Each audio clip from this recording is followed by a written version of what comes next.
Hello, my creepy lovelies. Yes, it has been a while since we last spoke. And I really hope you can hear me. The TV's on downstairs. I'm sorry about that. But yeah, I hope you guys are doing really good. I hope you guys are being careful because with the weather changing and everything, it's way easier to get sick, which I kind of know a little bit about. But I wanted to make this video because, well, not just because I missed you guys, which of course I do, but I also wanted to play devil's advocate for a little bit when it comes to Rachel Zegler. Like, everyone's talking. Okay, that's. Sorry, hair got in my mouth. Everyone's been making videos about her ever since Snow White came out. Like, even before Snow White came out, people were making videos, but it's been way more pronounced now that the movie's out. I have not seen the movie, I've just seen videos of it and everything. I am a staunch advocate of being anti live action Disney movies. I have not liked one.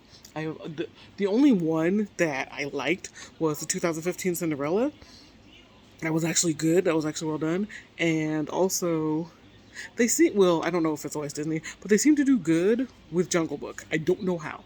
I don't know how. I'm like, you guys are doing good with Jungle Book, but you can't do good with any of the others. But yeah, if it's live action Disney, I more than likely am just gonna hate it because it's horrible. They can't seem to do a good job, with the exception of Cinderella, like I said. But anyway, but yeah, like everyone, when I saw the trailer for Rachel Zegler's Snow White, I was like, okay, yeah, not excited about this. First of all, it's live action Disney. Second of all, it's live action Disney. I just didn't have any hopes for it. But then the movie came out, and I was like, I'm more than likely not going to watch this. So let me go ahead and just like watch the reviews and stuff for it. I have not seen one good review. I have not heard one person say anything good about the movie or about Rachel. In fact, the director's son came out like blasting Rachel, saying basically basically kind of blaming her for the movie flopping. And I'm like, okay, she did say a bunch of negative things. Like, there were some things I didn't even realize she had said. She said a lot of negative things about the movie, about the character of Snow White, all that stuff. But I doubt she's the reason that the movie flopped because, I'm sorry, it was more than likely just a bad movie. I heard that they removed the prince completely. There's no prince. There's a love interest, but he's not a prince. So okay, there's that. Um, I heard also that they had the dwarves. I'm sorry, I'm up in my eyes so much because, like I said, like allergies and stuff. But they have the dwarves in there, but at first it was gonna be like seven magical creatures, and it was gonna be people of all different heights and stuff. And I'm like, it's supposed to be Snow White and Seven Dwarfs. What are you guys doing? But whatever. Like I said, I had no hopes for it. But I didn't realize how big of a controversy it became. Like when they first put out a picture and it was like the seven magical creatures, they they got a lot of backlash for that, and they're like, it's supposed to be dwarves. What are you doing? Hire actors with dwarfism. And Disney said, okay, I got you, and decided to CGI the dwarves. Like, it would have been that hard to find people with dwarfism or just a bunch of really short people to play as opposed to CGIing them. But whatever, they did that. Okay, I'm like, okay, whatever. And then you find out that there are seven re- people part of a rebellion or something that the main love interest is part of and stuff. And I'm like, okay, okay. Doing that to me makes the dwarves meaningless. Like, if you were gonna have seven rebellious people, why did you have the dwarves in there at all? Especially since you just decided to CGI them. At that point, you should have just taken the dwarves completely out. Honestly, like that's just how I see it, and I can't even say that completely confidently because I have not seen the movie yet. So, but just seeing that, I'm like, what? What was the point of that? And that kind of makes me think that maybe it was never going to be like that first picture that we saw of what was supposed to be the seven doors, but it was the seven magical creatures. Maybe they were actually the rebellious bands or whatever, as opposed to being the dwarves. But then people complained so much, and they were like, okay, like they never planned to put the dwarves in, And when people complained, they were like, okay, fine, we'll put dwarves in. That's just what I think. Like, maybe they were going to remove the dwarves initially anyway and have it be just the seven rebellious, people. But people complained, like, hey, we're the dwarves, so they just CGI dwarves. And yeah, great idea, Disney. Um, but yeah, no, ugh, I need a new wig. This wig's like 15 years old. But, anyway, so what they also did is they wanted to address the issue of consent in the movie. Not gonna get into that. This video, I feel like it's already going too long. But to address the issue of consent, for whatever reason, uh, Snow White and the not prince sing a song about "I give you my consent to kiss me if I ever fall into a deep sleep" or something like that. I'm like, okay,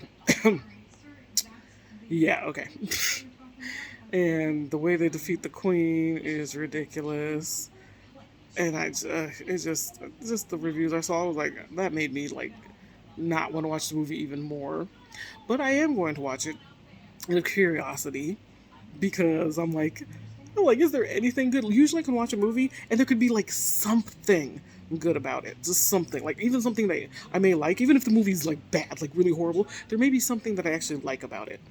So I'm like, okay, everybody's talking about it and I just want to see like what exactly all did they do? Because I watched live action Little Mermaid. I watched all the live action Cinderellas they made, which all of them were not done by Disney. But I watched Beauty and the Beast. I watched live action Mulan. I'm sorry, I'm emotional about those. Yeah, if I could survive watching the live action Beauty and the Beast and watching live action Mulan, I'm pretty sure I could survive anything. So yes, I know, overly dramatic, all right, right. But like a lot of people, I love Disney, and Disney just, I don't know what they're doing. But yeah, but I'm really not concerned about the movie. I'm playing devil's advocate a little bit for Rachel Zegler, right?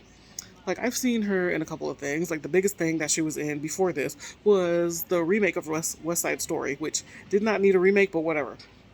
Hollywood just likes to remake everything. But she did fine with that. She was an excellent Maria, I thought, from what I remember. I only saw it once, but from what I remember, like she's an excellent Maria. And just looking at her, she's gorgeous. She's like model level gorgeous. Like she really is. And she has a beautiful voice, a beautiful, strong, womanly voice. And from what I remember about her acting was good. And probably even in Snow White, that it's probably going to be good. But she did mess up. She really messed up with her career. Not even not even the movie. Like put the movie aside. It's just that's not how you behave when you're representing something. You're supposed to help represent something and you're supposed to help promote something. And it's either that she had a really bad PR team or they told her to do that. Like because it was like every second that she could, she was just saying off the wall stuff, bad stuff. And why I'm playing why I'm playing devil's advocate is because I think that the fame got to her. And not in the way where she's like, oh, I'm such hot stuff now. I mean, she did kind of, act like that, but I think really it got to her to where it was overwhelming. And I think that she kind of purposely started sabotaging herself because she didn't know how to handle it. I mean, you kind of like she was set to become the next big thing in Hollywood. And you know how people are. I mean, they love you till they don't. They'll hate you for any reason. They'll be really ugly and stupid and all this stuff, all this really negative stuff. So I think that she was just kind of purposely sabotaging herself. Like she did not know how to handle this level of fame. That's just one thing that I think because I don't see anyone saying anything positive about her. I don't see anyone trying to give her any breaks, and that's their prerogative, that's their choice. But I'm like no, because it doesn't make sense for every 5 seconds you saying something that's just not really smart to say, especially about a pretty iconic role that means a lot to everybody. Like Snow White deserves all her flowers. It's been of course it's been a long time since I've seen the original Snow White, but she's iconic because she is our first Disney princess, and she embodied kindness and beauty. And I'm talking about, I mean, of course she's beautiful on the outside, but more so inner beauty and femininity. One thing I remember about Snow White is, yeah, just how like the fairest of them all. Yes, she had fair skin, but inside in her heart she was really fair. I remember she was like picking berries or something, like when the queen had told the huntsman, go ahead and like bring me her heart or whatever. Now that I think about it, that's pretty dark for a kids movie, but whatever. But she told the huntsman to bring her Snow White's heart. So Snow White was like had her back turned, and she's picking berries, and she notices like a shadow coming over her. It's the huntsman like descending on her, and she turns around and she screams, "Ah!" And like he has his knife, but then he drops to his knees and he grabs the hem of her dress and he's crying and he's begging her, "Please, please forgive me. I'm sorry, I can't do it." And she's like, "Oh, there, it's okay." Like she's comforting him. I'm like, okay, girl, he nearly killed you. Like he was trying to kill you. Like I would not be sitting there trying to be nice to the person who just tried to kill me. But that's what Snow White was, and she wasn't weak. Like definitely, she definitely was not weak or anything. Maybe you could say, oh, she was a little bit naive, but I mean, just that level of kindness, like really, that's why the huntsman couldn't even kill her. He's like, you're just nice, and it would be really great if people could do that now. Just see that somebody's nice and not be a big old butthole to them. But that's not how people are, unfortunately. It's not how the majority of people are, unfortunately. But yeah, like I remember that, and then of course I remember her with the seven dwarves. They're sitting there basically. I think that they were like trying to either use her as a maid or they just were not taking care of their stuff. And she's like, no, no, no, we're gonna clean up around here. Okay, I'll help, but y'all doing some stuff too. And I'm like, okay, see, so she like, does that sound like somebody who's weak to you? But anyway, but I remember um after she unfortunately ate the poison apple, everyone thought she was dead, and the prince, he hadn't been stalking her, he had been looking for her for like a while. Like they really connected at the wishing well, and he just was like, oh, she's just so beautiful, I want to get to know her. But then unfortunately, like, you didn't get to know her, she died. So he did what a lot of people in love would do, and that is, please excuse me, um when your loved one dies, like someone that you're in love with dies. We've seen a lot of movies, they give them a kiss on the mouth, and it's not like a creepy thing like, oh, they're into necrophilia or anything like that. If you don't know what that is, don't look it up. But it wasn't like that. It was just, he's like, oh, I love you and I'm sorry that we didn't get to have our time together. So he gave her a kiss on the lips, basically as a final goodbye, and then he started crying. And she wakes up, and as soon as she sees him, she's like, "Oh, darling!" She didn't say darling, but that's just the vibe she gave. And he scoops her up in her arms, and they go off to happily ever after. And I'm like, okay, people are like complaining about consent with that. She woke up immediately happy to see him. So and his kiss literally brought her back to life. It's so y'all are just doing too much, really. They really are. People who are complaining about that, but that just shows her kindness too. Because I'll be honest, I wouldn't if.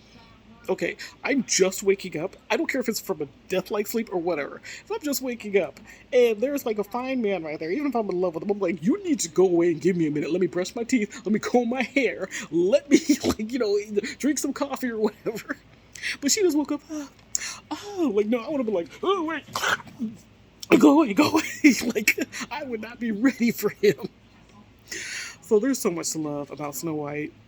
And even though she doesn't really have, as far as I've seen, as much merch as the other princesses and everything, but she deserves accolades because she embodies kindness, she embodies strength, like the true femininity. Not every girl and woman wants to be a girl boss. They don't want to be CEO of a company. They don't want to have armor and a sword and everything. Some girls and women just want to be moms, or just want to be wives, or just want to like live in a cottage and live amongst the ground and wear pretty dresses and like take care of cats or something. I don't know, But that's why Snow White was so great. And Rachel Zegler, she did not write the movie, but she certainly didn't help with the bad things that she said. I'll admit, she said some pretty off the wall stuff, some pretty bad things, but I just think maybe she just couldn't handle the fame. And so sometimes when we can't handle things, we don't know what to do, we start sabotaging. So I don't know. That's just what I think. I don't. Do you guys think that? Like, you can talk about it in the comments respectfully. Always be respectful to real people. We can learn. We can disagree. We can disagree without being disrespectful. We can disagree without being mean. You are allowed to have your opinion, but we're talking about somebody. We're talking about a famous person who doesn't know us. We don't know them, but we're also talking about something fictional too. So just be respectful to each other and remember to be kind. And hopefully I'll be able to see you guys next time. It won't be for a creepy text story. I'm sorry. I haven't found anything. I've been looking, but I haven't found anything. Also been focusing on my book. So so yeah, but I do want to make videos again, but I don't know. Maybe it'll be movie reviews. I don't know. I'll figure something out. But you guys take care of yourselves, and yeah, see you next time.